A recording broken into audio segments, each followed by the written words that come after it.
Notre deuxième entreprise du jour, JFM Conseil, une société qui est spécialisée depuis plus de 10 ans dans les problématiques liées aux réseaux enterrés, que ce soit des tuyaux de gaz, d'électricité, d'eau ou des câbles télécoms. Avec nous ce matin, son président fondateur Jean-François Margegiano, je vais y arriver, bonjour. Bonjour Anne-Laure. Alors présentez-nous brièvement JFM Conseil, ce cœur de métier bien particulier, ses équipes et comment vous est venue l'idée ?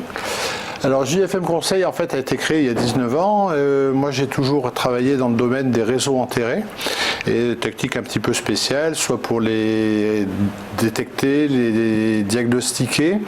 Et donc on s'est renforcé dans le domaine de la détection parce qu'il y a eu des évolutions réglementaires et techniques qui ont apporté une possibilité de développement importante, d'où la croissance de la société qu'on a eue ces dernières années.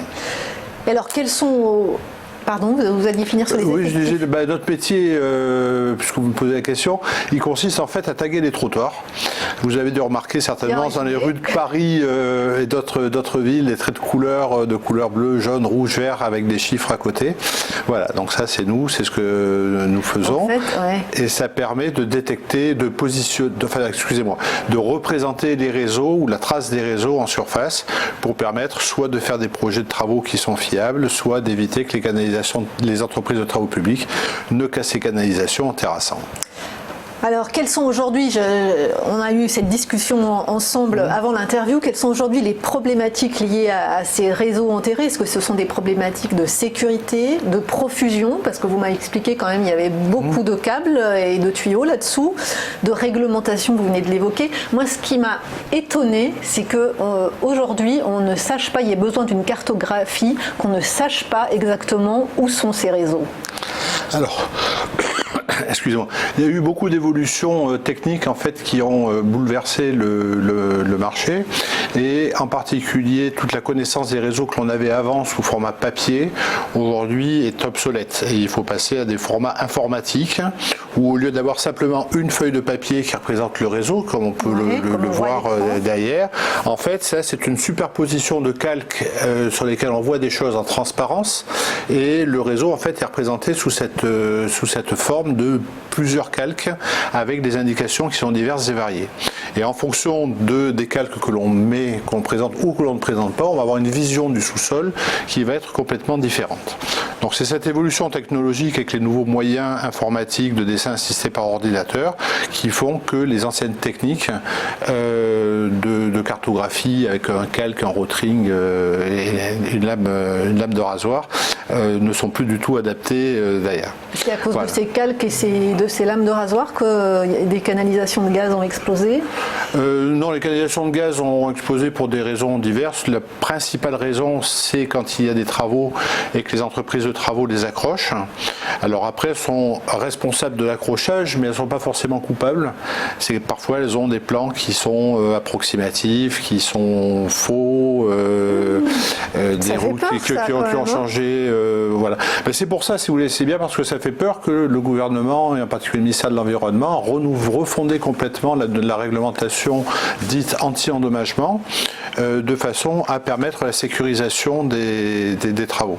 Et cette réglementation elle a été faite par M. Jean Bosch et du ministère et elle a été très bien faite à mon sens parce qu'elle est à la fois pragmatique et efficace. Et d'ailleurs on le voit parce que depuis la mise en place de la réglementation en 2012, il y a eu une très très nette baisse des accidents, baisse qui se poursuit encore aujourd'hui, même si on arrive sur un palier et qu'il va falloir que les acteurs changent de culture pour essayer d'évoluer dans le sujet. Parce que en termes de réseaux enterrés, on peut avoir combien de réseaux sous nos pieds ? Il y a des rues où c'est monstrueux. On a fait des projets de tramway dans les Hauts-de-Seine, on avait 30-40 réseaux qui étaient en parallèle sous des grands boulevards.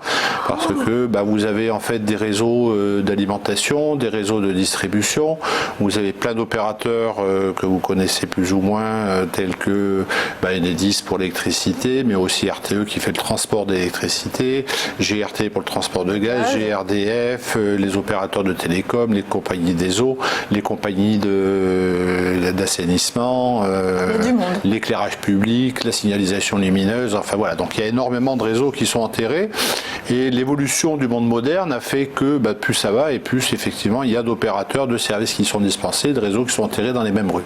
Et alors quelle est la taille du marché? Est-ce qu'on a une idée chiffrée? Alors oui, on a une idée chiffrée. On a aujourd'hui, je crois, plus d'1 milliard d'euros. Je vous avais envoyé, je crois, un chiffrage là-dessus. Et le marché, surtout, ce qui est important, c'est qu'il a quasiment été multiplié par 10 depuis 140 millions d'euros de marché. Et on voit que depuis 2011, ce marché, il a été multiplié par 10.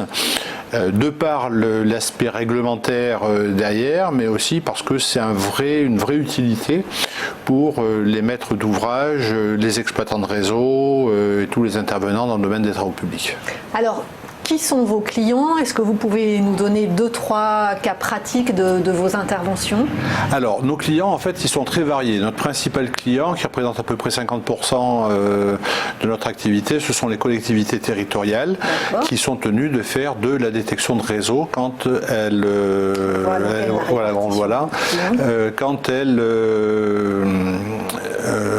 ont des projets de travaux à réaliser. D'accord. Voilà.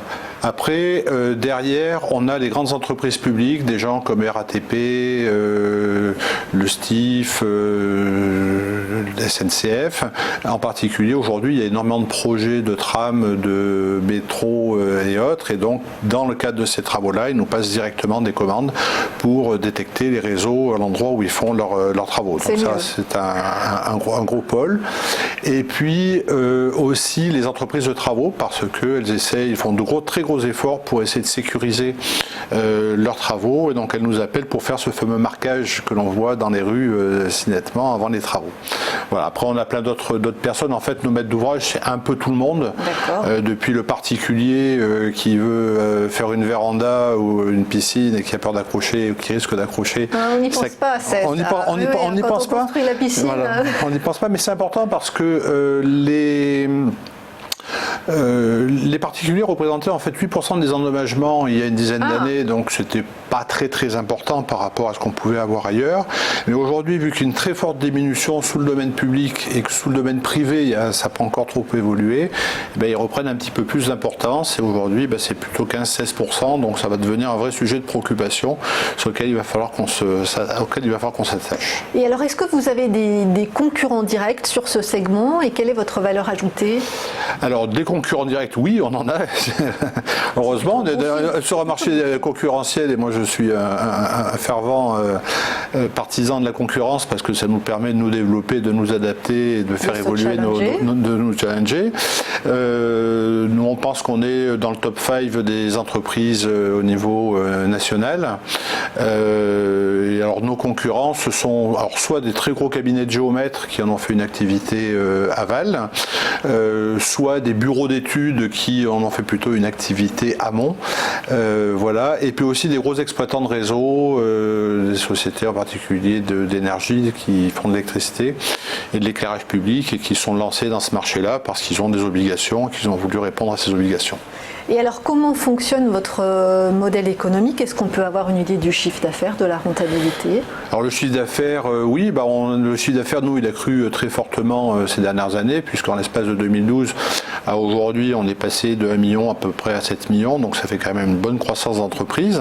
Oui. Aidé en cela par la croissance du marché, évidemment, mais bon, on a bien réussi à surfer sur la vague.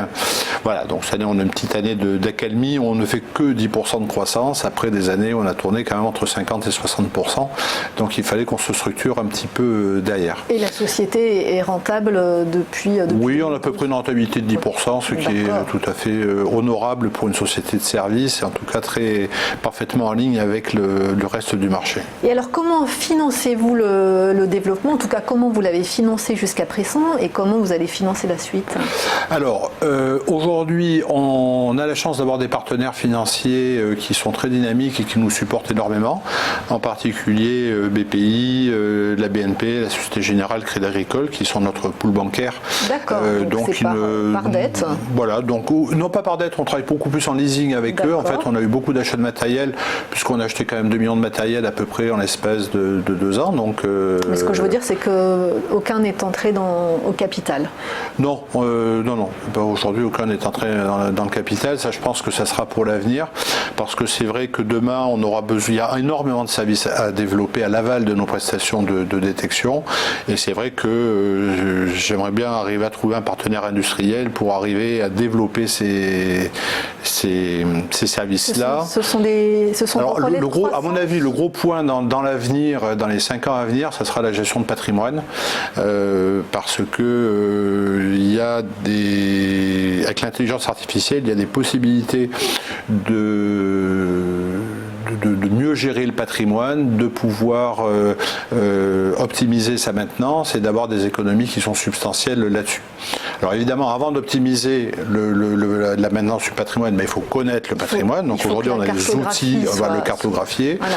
Et notre cartographie, on peut l'associer à des bases de données du patrimoine, ce qu'on appelle des systèmes d'information géographique, qui vont permettre après de pouvoir quantifier, identifier les problèmes, mesurer et donc améliorer la maintenance des réseaux. Donc là, il y a des choses à faire qui sont terribles. Repérer, diagnostiquer et être plus un service de maintenance. Voilà, et après apporter de la maintenance dite préventive pour permettre d'abaisser les coûts de maintenance. Et je crois que c'est une grande problématique, en particulier pour les collectivités territoriales, mais aussi pour les industriels. Déjà, s'ils ne savent pas où sont les réseaux, c'est compliqué. Oui, mais bon, ça on peut leur dire, il n'y a pas de problème, ils nous passent un coup de téléphone, on leur dira très simplement. Donc ça, effectivement, c'est vos relais de croissance à moyen terme, c'est ça, et vous aimeriez qu'effectivement un partenaire industriel, plus industriel que financier finalement. Oui, parce que plus un partenaire industriel effectivement, parce qu'il y a des vrais projets à développer derrière, et c'est vrai que là on va rentrer dans des investissements qui sont plus importants. Voilà, c'est un peu, c'est ma vision à moi de chef d'entreprise. J'ai envie de dire, c'est vous le boss. Hein. Merci beaucoup Jean-François Marigiano. Je le rappelle, vous êtes président fondateur de JFM Conseil.